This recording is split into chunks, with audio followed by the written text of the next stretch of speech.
O salão do palácio está iluminado por centenas de velas.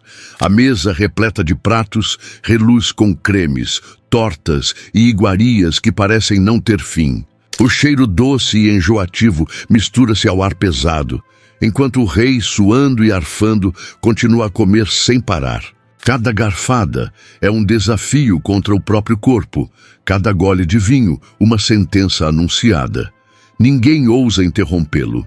Como poderia um monarca cercado de luxo e poder ser lembrado não por batalhas ou decretos, mas por um banquete que se tornou sua tumba? O que leva um rei a comer até a morte? Ele não era lembrado por conquistas épicas ou por uma mente brilhante, mas sim por algo que parecia banal e, ao mesmo tempo, grotesco. Adolfo Frederico da Suécia, o rei que viveu entre o luxo e o tédio, entrou para a história por um motivo que nenhum soberano desejaria: ter comido até morrer.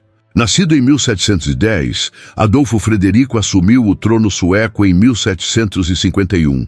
Seu reinado foi marcado por uma constante tensão entre a monarquia e o parlamento, mas o que mais chamava a atenção nele não era sua habilidade política, era sua falta de autoridade real. Ele era, aos olhos de muitos, um rei decorativo, e essa ausência de poder absoluto fazia com que ele se refugiasse em prazeres privados, onde pudesse ao menos exercer algum domínio. Um desses prazeres era a comida. Adolfo não escondia sua paixão pelas refeições suntuosas. Enquanto outros monarcas buscavam glória nos campos de batalha ou no jogo diplomático, ele buscava conforto em banquetes intermináveis. E, ironicamente, foi esse excesso que o eternizou. Na noite de 12 de fevereiro de 1771, durante as comemorações do Mardi Gras, uma festividade tradicionalmente marcada por exageros, o rei resolveu se entregar como nunca antes ao seu vício favorito. A corte preparou um jantar digno de um imperador romano. Lagostas, carnes defumadas, arenque, chucrute, caviar, tortas e litros de champanhe. Mas nada se comparava ao que viria depois. Sua sobremesa favorita, o semla, um pão doce recheado com creme de amêndoas e coberto por uma generosa porção de chantilly. Não um, nem dois. Adolfo Frederico comeu 14 semlas seguidos, sim, 14. Intercalando com vinho quente temperado com especiarias, ele ignorou os alertas silenciosos de seu corpo. Suava, seu rosto estava vermelho, a respiração ofegante, mas ninguém ousava dizer uma palavra. Àquela altura, já não se tratava de uma refeição. Era um ritual solitário, um rei mergulhado em sua compulsão, diante de uma corte paralisada pelo protocolo. Quando terminou, mal conseguia falar. Horas depois, enquanto a madrugada gelada de Estocolmo envolvia o palácio em silêncio, Adolfo Frederico começou a sentir fortes dores abdominais. Seu estômago, já fragilizado por anos de excessos, simplesmente colapsou. Diarreia intensa, vômitos, espasmos. Os médicos da corte, limitados ao conhecimento da época, nada puderam fazer. Alguns relatam que ele morreu em meio à agonia, completamente esvaziado por dentro.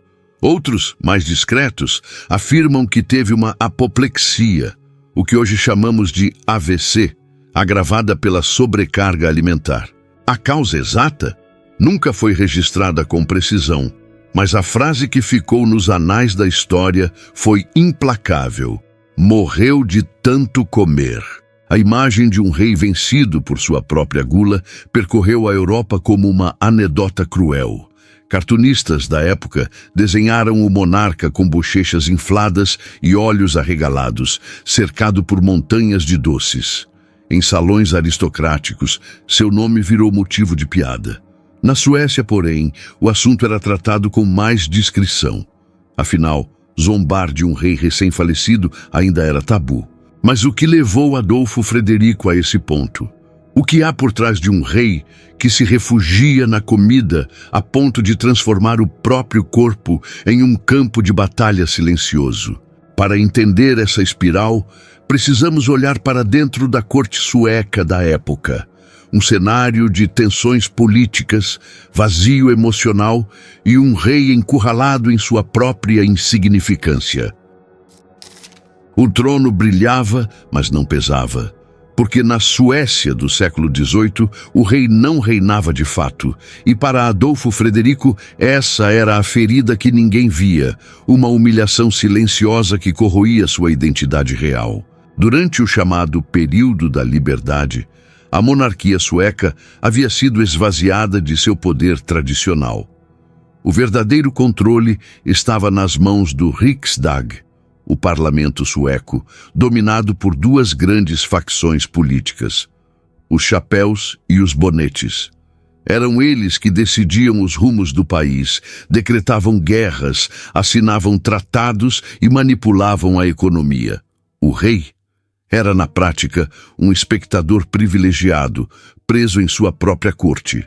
Adolfo Frederico ascendeu ao trono em meio a essas tensões, apoiado pelos chapéus, que esperavam manipulá-lo como uma marionete. E foi exatamente isso que aconteceu.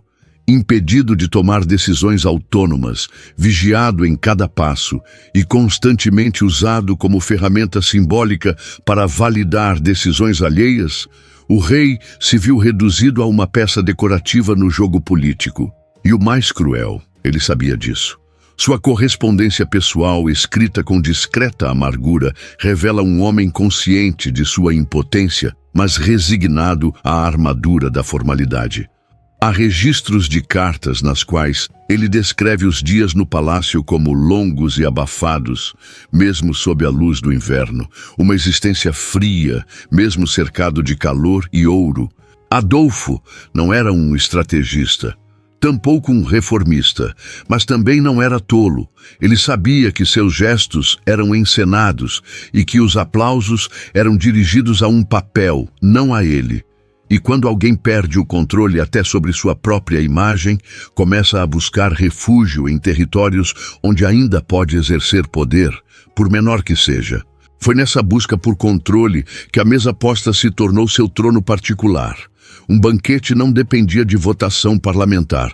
Uma torta, um vinho, um doce, ali, ao menos, ninguém o impedia de decidir. Na ausência de poder político, restava-lhe o poder sobre sua saciedade.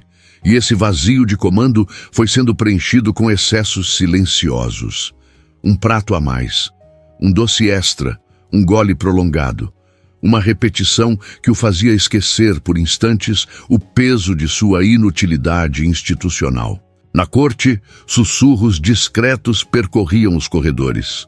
Sabia-se que o rei passava horas em seus aposentos, muitas vezes em silêncio absoluto.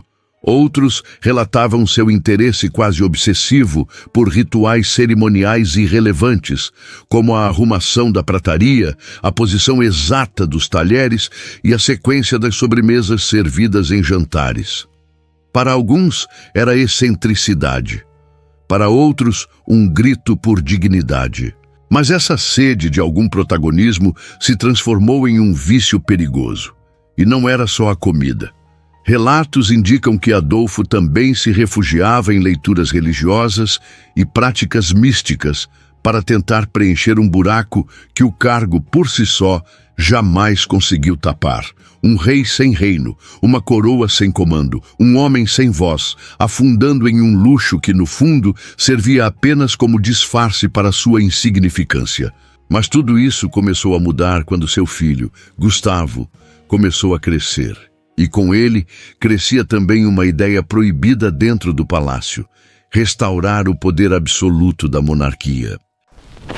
Se você tivesse nascido no século XVIII, preferiria ser um rei sem poder ou um político controlando tudo nos bastidores? Comenta aqui embaixo. Sua opinião sempre enriquece a história. Enquanto o rei se perdia em jantares silenciosos, um jovem observava tudo com olhos atentos. Gustavo, o filho mais velho de Adolfo Frederico, crescia com um único objetivo: devolver à coroa o poder que os políticos haviam tomado. Gustavo não herdou a apatia do pai. Desde cedo, era descrito como carismático, astuto e apaixonado por filosofia, teatro e política. Fluente em várias línguas e leitor voraz de autores iluministas, ele absorvia com interesse as ideias de Voltaire, Montesquieu e Rousseau, mas com um filtro próprio. Para ele, o problema não era o absolutismo, mas sim o uso cego e corrupto do poder pelas facções parlamentares. Ele via no governo sueco uma distorção da ordem natural. Os chapéus e bonetes, segundo ele, haviam transformado o parlamento em um mercado de favores. A nobreza fazia alianças oportunistas. O povo não era consultado. E o rei, o símbolo máximo da unidade nacional, era tratado como um acessório ornamental. Isso o revolvia por dentro. Nos salões mais reservados do palácio, Gustavo reunia confidentes e intelectuais, dispostos a discutir uma reforma do Estado. Não era uma rebelião declarada, mas sim uma faísca constante, esperando o momento certo para incendiar a estrutura. Com discursos eloquentes e uma inteligência afiada, o jovem príncipe começou a conquistar o respeito de militares, artistas e até mesmo membros do clero. Ao contrário do pai, Gustavo entendia de estratégia. Ele sabia que não poderia agir enquanto estivesse à sombra do trono. Então, durante anos, aguardou, observou, estudou os movimentos dos partidos e o comportamento da elite política. Manteve-se paciente, mas nunca passivo. Adolfo Frederico, por sua vez, pouco interferia. Cansado, resignado, ele permitia que o filho explorasse seus próprios caminhos. Alguns membros da corte achavam que o rei sequer entendia a profundidade do que estava em jogo. Outros diziam que ele sabia, mas preferia ignorar, talvez por medo, talvez por esperança. O fato é que, à medida que Gustavo amadurecia, o clima em Estocolmo começava a mudar. Havia um sussurro nos corredores da política. O próximo rei pode ser diferente, mais ambicioso, mais impiedoso, mais disposto a quebrar as regras. Essa tensão pairava sobre o palácio como uma neblina. Os parlamentares sentiam, os nobres cochichavam, e o povo, ainda alheio aos planos em curso, continuava enfrentando dificuldades econômicas que só aumentavam a revolta contra a elite dominante. A fome, a inflação e os escândalos de corrupção corroíam a imagem do Riksdag. E nesse cenário, uma figura jovem e eloquente que falava sobre justiça e unidade começava a parecer cada vez mais sedutora. Gustavo não era um revolucionário, era um restaurador. Queria reconduzir a monarquia à sua antiga glória, mas com uma roupagem nova, mais racional, mais estratégica, mais moderna. E para isso, só precisava de uma coisa: o trono. E esse trono, ele sabia, não tardaria a ficar vago. O destino, porém, não esperaria muito.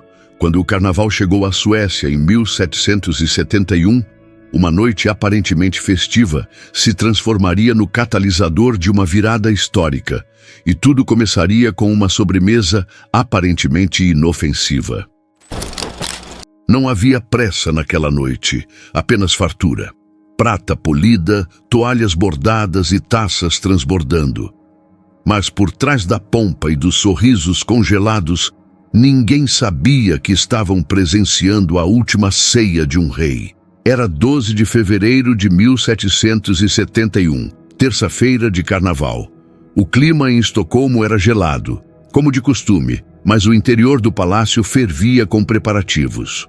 Os cozinheiros trabalhavam desde o amanhecer. Havia sido ordenado um banquete especial, o maior em meses. Não era exatamente uma celebração oficial, mas sim um momento de indulgência íntima. O rei queria uma noite de exageros e a corte, como sempre, obedeceu. O salão foi preparado com esmero.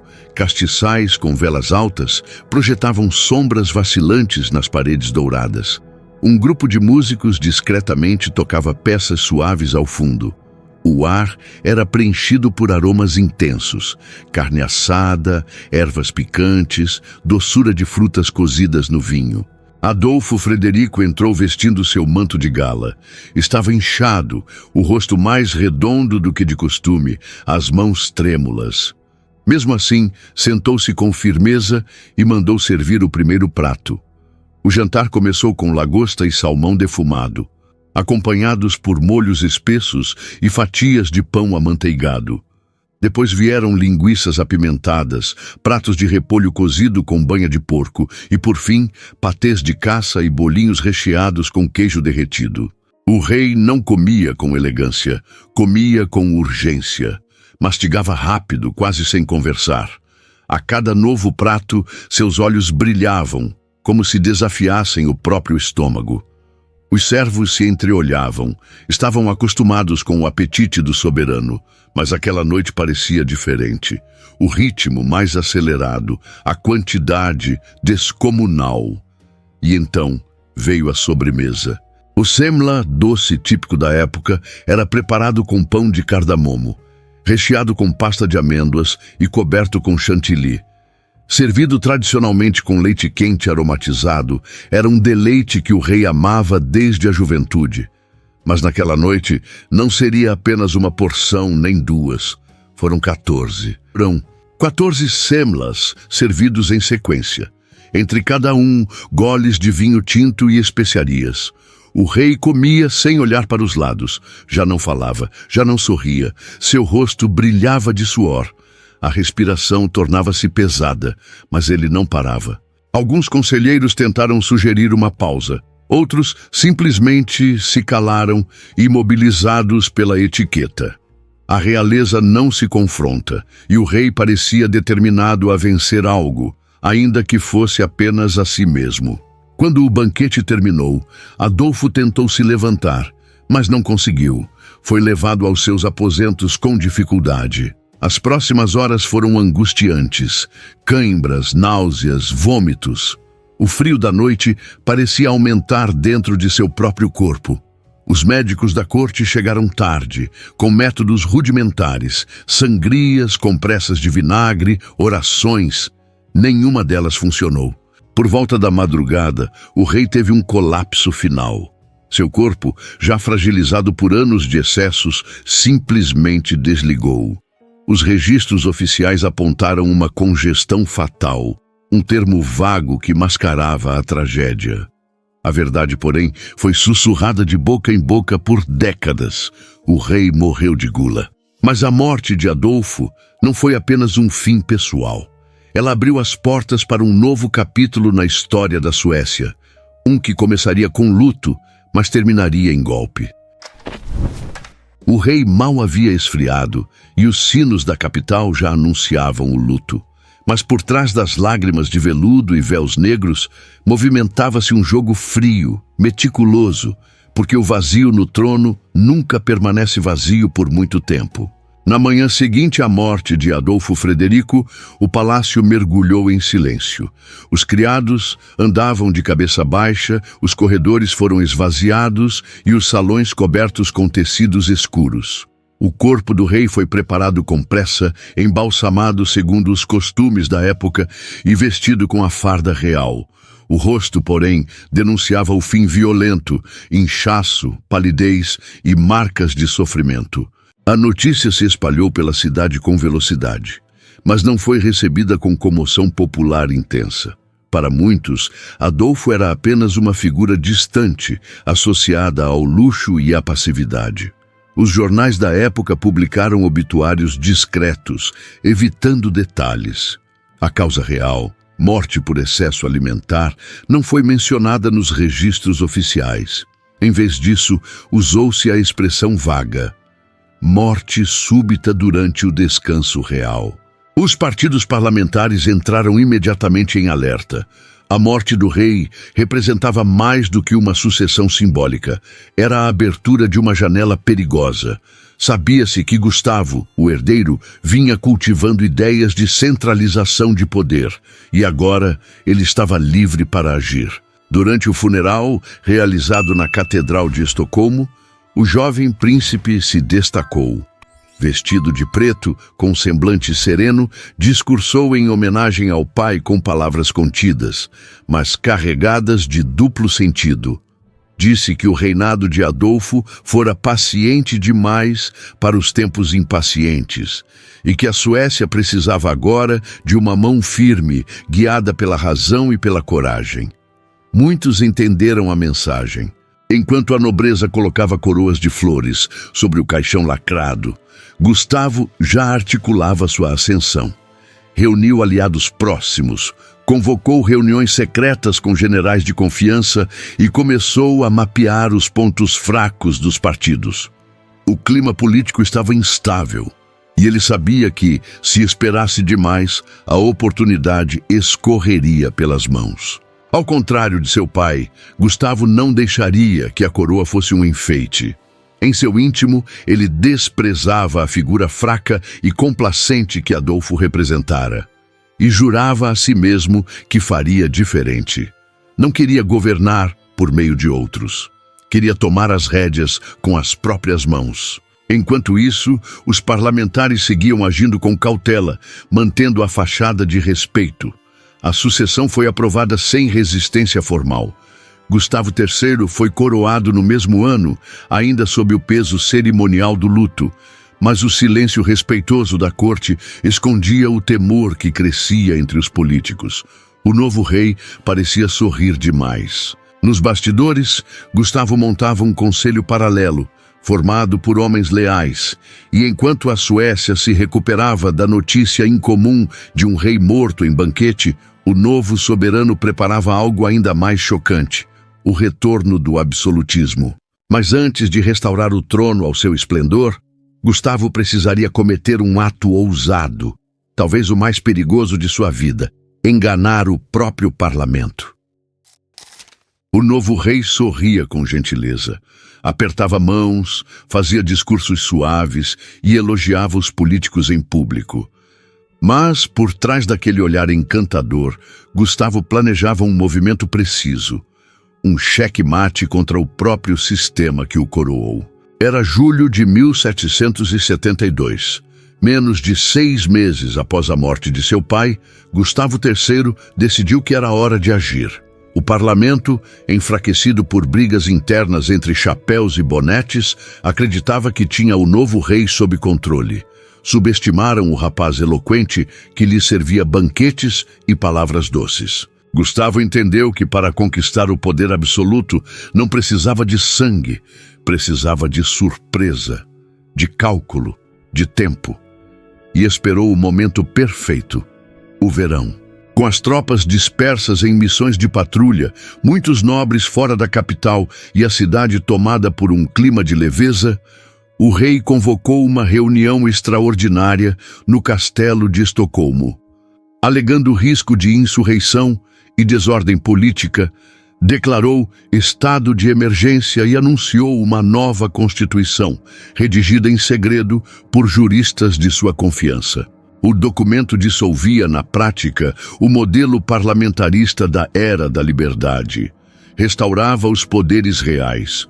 O rei voltava a ser o chefe supremo do Estado, com autoridade para legislar, controlar o exército e vetar decisões parlamentares. E o mais impressionante, tudo isso foi aprovado sem disparar um único tiro. Como? Gustavo agiu em 3 frentes ao mesmo tempo. Primeiro, garantiu a lealdade das tropas presentes na cidade com promessas e condecorações. Segundo, prendeu discretamente alguns líderes opositores, acusando-os de traição. E terceiro, apresentou o novo decreto como uma medida emergencial para salvar a Suécia do caos, argumentando que o povo estava cansado da corrupção e da instabilidade política. Funcionou. O Riksdag, pego de surpresa e sem base de apoio militar, cedeu. A nova Constituição foi aprovada. Gustavo III tornou-se na prática o rei absoluto de uma Suécia moderna. Mas não como os antigos déspotas. Ele se apresentava como um déspota esclarecido, defensor das artes, da ciência e da ordem racional. Um soberano que usava o brilho da cultura para mascarar o ferro do poder. Nos anos seguintes, Gustavo promoveu reformas audaciosas, estimulou o teatro nacional, financiou obras públicas, protegeu a liberdade religiosa e até promoveu debates filosóficos. Mas também censurou jornais, perseguiu adversários políticos e centralizou a administração estatal. Foi amado e odiado na mesma medida. Para os camponeses e artistas, era um herói. Para os nobres destituídos, um usurpador. E para os intelectuais iluministas da Europa, um enigma. Como alguém que citava Rousseau com tanta fluidez podia agir com tamanha frieza política? A resposta talvez estivesse na própria herança. Gustavo III aprendeu com o silêncio do pai. Compreendeu que a fraqueza não comove a história, que para deixar um legado era preciso ocupar o espaço, não com hesitação, mas com decisão. E assim o filho do rei que morreu comendo tornou-se o rei que devorou o sistema. Mas por trás da vitória política de Gustavo, restava uma sombra que nunca o abandonaria. A memória do pai, engasgado não só com doces, mas com tudo aquilo que nunca ousou dizer em voz alta. O salão está vazio agora. As velas já se apagaram. O cheiro de banquete há muito desapareceu, substituído pelo silêncio de um trono que, por um instante, pareceu pesar mais do que o próprio reino. Adolfo Frederico foi enterrado com honras. Seu caixão foi carregado entre flores, hinos e reverências. Mas nenhuma dessas cerimônias conseguiu apagar a ironia que ficou gravada na memória coletiva. Um rei derrotado não por espadas, nem por inimigos estrangeiros, mas pelo próprio apetite.